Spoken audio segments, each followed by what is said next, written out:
Yes, mwaramutse mwiriwe nshuti nanyu bakunzi ba Jerome Hakizimana. Yeshi turi kumwe usanga bumva igifaransa. Mesdames et messieurs les fans de Jerome Hakizimana, bonsoir ou bonjour, c'est l'endroit d'où vous nous écoutez. Namwe mvuga Kiswahili sinabibagiye, hamjambo wapenzi wapendwa kabisa wa Jerome Hakizimana. Na wapendeni sana. Moja kwa moja reka tugende tugaruke muri ca rwarurimi rwacu rw'amavukiro. Uno munsi rero ndabazaniye ikintu kimeze neza.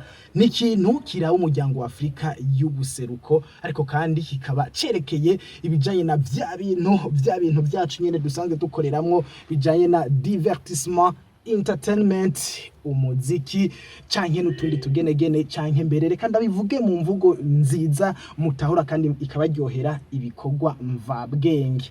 Ico naco niki imbere ko ndakikubwira reka ndakwibutse ko utaragira subscribe canke s'abone wobikora kugira ngo ube umunyamuryango ugume uronka ibintu bijanye n'umwanya kandi bijanye n'umuziki canke n'ibikorwa mvabwenge muri rusangi. Wowe wabikoze reka ngushimire, tubandanye twunga ubumwe dushikana ibikorwa byacu kure.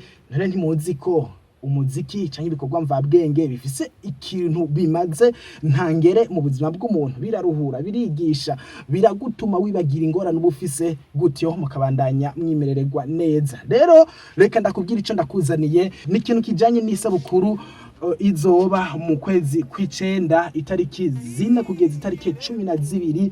Mbega izobera he? Izobera ngaha nyene iwacu mu Burundi. Izohuza ibihugu bisanzwe biri muri uwo muryango wa Afrika y'ubuseruko. Rero byinshi muri ivyo reka ndabareke uyu yitwa Eme, akaba asanzwe ajejwe ibijanye n'ibikorwa mvabwenge, imico n'akaranga, inkino n'imico kama mu bushikiranganji bujejwe yinjira rya Afrika y'ubuseruko mu Burundi. Abasigurire byinshi kubijanye nibiriko birategurwa n'indinganizo, eka mbere n'ico Burundi buzohungukira niyo iyo sabukuru yagera, kuko ntidukekeranya ko izobera ngaha iwacu mu Burundi kuri izo tariki 4 kugeza itariki 12 z'ukwezi kw'icenda uyu mwaka wa 2022. Amaso kuri ekra, amatwi kuri Eme nkuru nziza. Nkuko mubivuze nivyo twatunganije inama, ni inama igura gatatu ihuza abahinga bo mu bihugu bigize umuryango wa Afrika y'ubuseruko, bajejwe gutegura iyo sabukuru igira gatanu, ayo bita JAMA Fest. Ni sabukuru y'imico kama iba itegurwa mu bihugu bigize umuryango wa Afrika y'ubuseruko. Nkuko mwagiye muravyumva, ni sabukuru yatanguye mu mwaka wa 2013, aho yabereye mu gihugu cy'u Rwanda. Ugira kabiri yabereye mu gihugu ca Kenya mu mwaka wa 2015.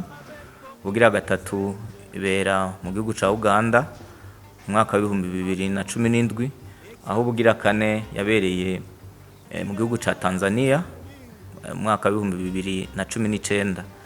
Muri uwo mwaka niho isabukuru iri kirarangira, niho Burundi bwakiriye idarapo ya Afrika y'ubuseruko nk'ikimenyetso c'uko Burundi buronse uburenganzira bwo kuzotunganya iyo sabukuru JAMA Fest ubugira gatanu mu bihugu bigize umuryango wa Afrika y'ubuseruko.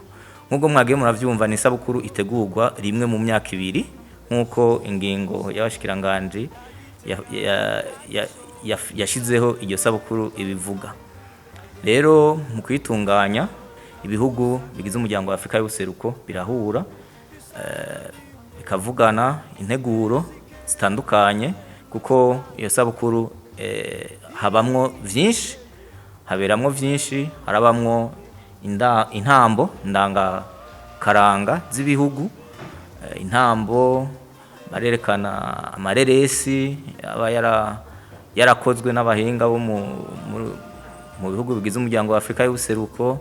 Harabamwo ico twokwita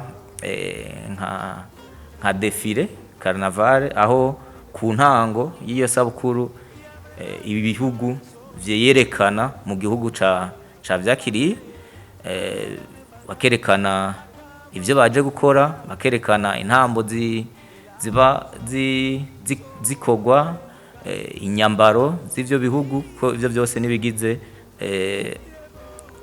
akaranga k'igihugu mu gihugu kimwe kimwe muri ibi bigize umuryango wa Afrika y'ubuseruko.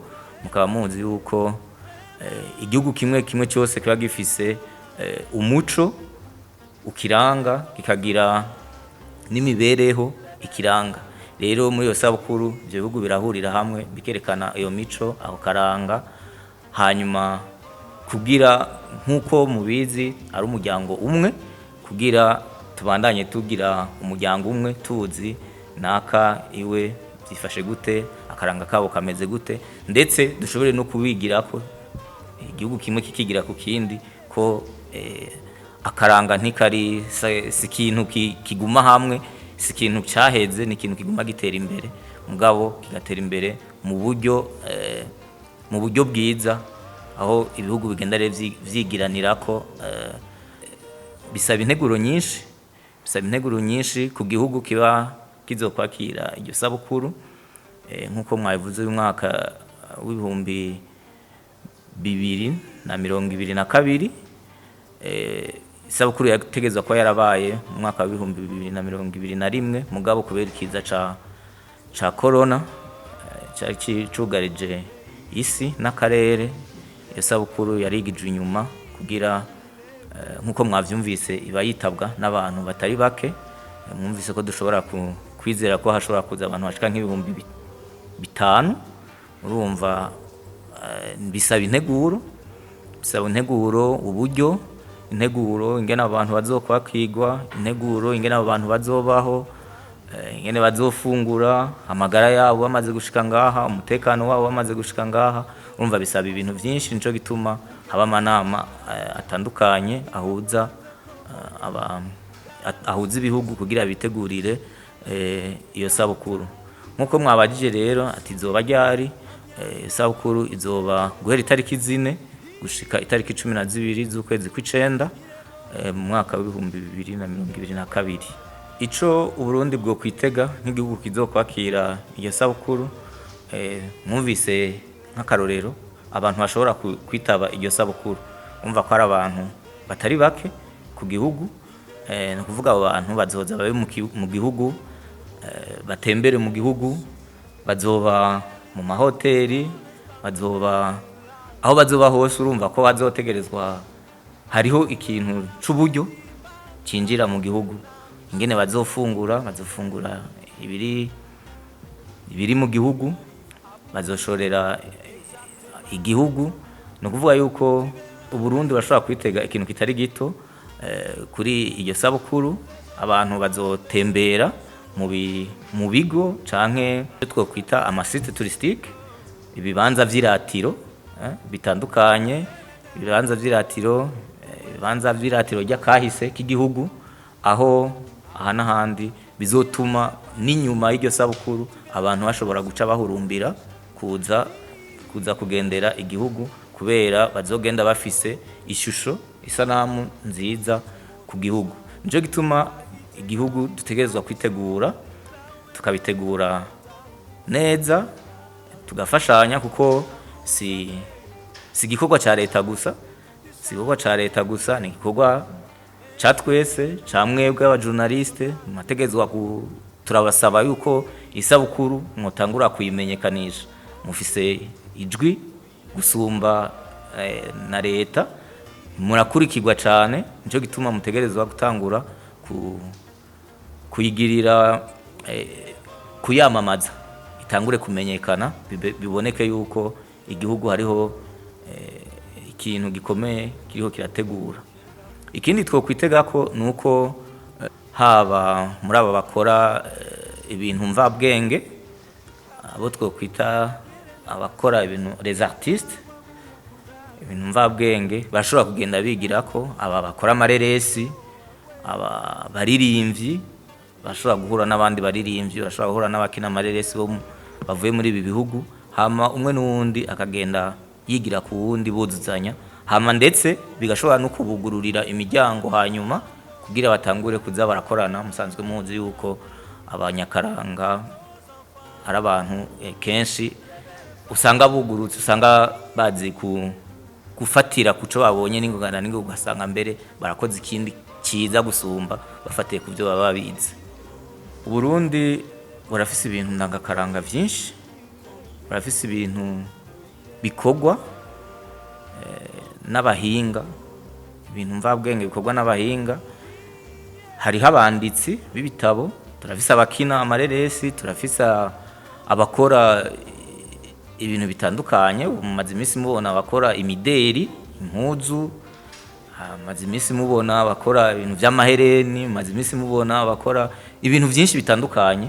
Ivyo byose barahamagariwe kuza kuvyerekana, nakaryo ko kuvyerekana, nakaryo ko gushobora kubidandaza, nakaryo ko gushobora gukorana n'abandi bahinga basanzwe bakora ivyo mu bihugu bitandukanye, bagashobora kuza nukugurura amasoko, kugurura amarembo kuri bo.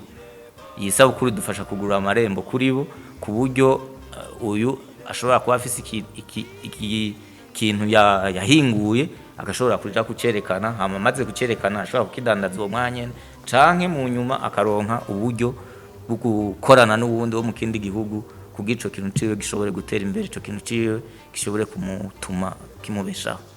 Hasanzwe hari ikigo twita CFCIB gisanzwe kijejwe abo bakora ibikorwa mvabwenge. Ico kigo mu mugwi ujejwe gutegura iri sabukuru ku rwego rw'igihugu harimwo userukira ico kigo, hanyuma twebwe duca muri ico kigo kugira bashobore kumenyekanisha iryo sabukuru, hama bashobore no kwegeranya abantu bashobora kuza no kuzana ibintu vyabo kugwayanisha muri iryo sabukuru. Nuko rero mwashoboye kumva ibintu bitandukanye bijanye n'iyo sabukuru y'akaranga y'imico kama izobera ngaho iwacu mu Burundi, eka mbere nico nk'umurundi uzohungukira. Ubandanye witegura, wowe ufise ivyuzi, wowe ufise ibyo ushoboye, uzoronka akaryo ko kuvyerekana. Ushobore kandi no gucuhura n'abandi banyabikorwa mvabwenge bo mu karere ka Afrika y'ubuseruko. Nijoro Hakizimana nkuko vyama niko bizohora, sinzigera mpesha kujanye no kubazanira bishasha bijanye na divertissement, entertainment, umuziki, byose muri rusangi. Wewe utaragira subscribe nkwibutse kubikora kugira ngo bandanye ironka amakuru atandukanye ajanye n'ivya divertissement, entertainment, music, gutyo tubandanye kwa rugendo dushikana ibikorwa byacu kure. Murazi yuko ntashobora kurangiza ntabye nti bandanye mukurikira ibikorwa by'abaririmvyi bacu. Niyo ntererano umengira aciriritse ariko idasanzwe ishobora kubashikana kure, bakabandanya batera imbere, amakunga akabamenya kuko natwe twabateje intambwe. Ni JAMA Hakizimana rero, ndagushimire, tuzodusubire ikindi gihe ndakuzaniye ibindi bijanye na bino nyene sanzwe nkora. Bye bye, ciao ciao, pamoja sana.